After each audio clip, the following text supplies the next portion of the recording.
नमस्कार दोस्तों। जब हम कहते हैं सेफ एज हाउसेज यानी घर हमेशा सुरक्षित निवेश है, तो ये एक विश्वास है। लेकिन 2008 की ग्लोबल क्राइसिस ने हमें दिखाया कि घर भी जोखिम भरा हो सकता है। आज मैं आपको बताऊंगा कि कैसे डेट्रॉयट से लेकर ब्यूनोस एरिस और मेम्फिस से लेकर मनीला तक प्रॉपर्टी ने लोगों को बदला और कैसे फाइनेंस ने इसे एक ग्लोबल खेल बना दिया। सब प्राइम लोन्स का खेल आसान था। ईएमआई शुरू में कम, बाद में ज़्यादा।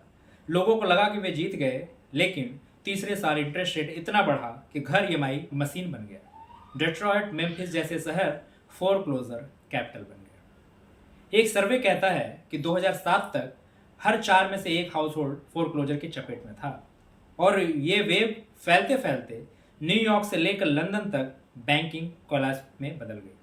सोचिए, डेट्रॉयट का एक टैक्सी ड्राइवर लोन नहीं चुका पाया और उसका असर नॉर्वे की लोकल गवर्नेंस की पेंशन फंड पर पड़ा। ऑस्ट्रेलिया की हेल्थ सिस्टम तक को सब प्राइम क्राइसिस ने हिला दिया। यानी एक छोटे घर का मॉर्गेज पूरे ग्लोबल फाइनेंशियल सिस्टम को गिरा सकता है, जैसे डोमिनो इफेक्ट। यहीं से हमें समझ आता है कि फाइनेंस आज बॉर्डरलेस है और रिस्क भी बॉर्डरलेस है। अब आते हैं एक दूसरी कहानी पर। पेरुवियन इकोनॉमिस्ट हर्नांडो दे सोटो ने कहा, गरीब गरीब है क्योंकि उनके पास सिक्योर प्रॉपर्टी राइट्स नहीं है। अगर स्लम्स के लोग अपनी झोपड़ी का लीगल मालिकाना हक पा जाएं, तो उसे कोलेटरल बनाकर लोन ले सकते हैं। पेरू, फिलीपींस और कई देशों में एक्सपेरिमेंट हुआ, लेकिन पेपर वर्क इतना कॉम्प्लेक्स था कि लोग फिर भी डेड कैपिटल में फंस गए। डिसोटो की सोच सिंपल थी, प्रॉपर्टी ओनरशिप अनलॉक कर सकती है, यानी कैपिटलिस्ट एनर्जी। यहीं से एक और मॉडल निकला, माइक्रो फाइनेंस।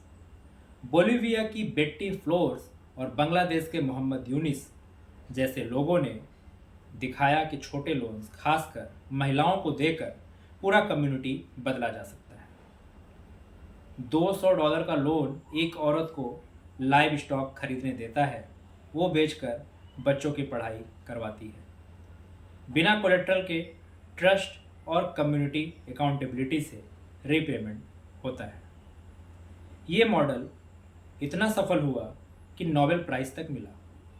हालांकि ज़मीनी हकीकत क्या है, इसके बारे में फिर कभी चर्चा की जाएगी। पर एक बात समझनी है, वो है कि फाइनेंस सिर्फ वॉल स्ट्रीट का खेल नहीं है, ये गरीब की ज़िंदगी में भी क्रांति ला सकती है। तो सवाल ये है कि हम हमेशा सेफ हैं?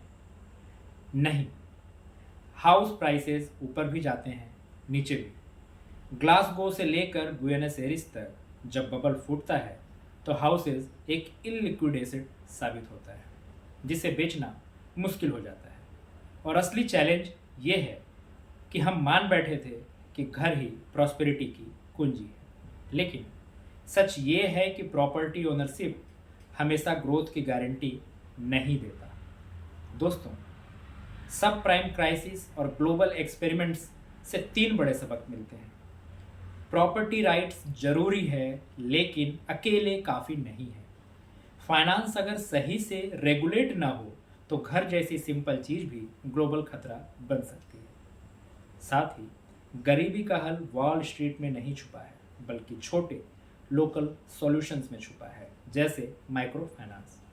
और अंत में याद रखिए, घर सिर्फ ईंट और पत्थर नहीं, वो सपनों का प्रतीक है। लेकिन अगर सपने लालच और ब्लाइंड फाइनेंस पर खड़े हों, तो कोलैप्स होना तय है।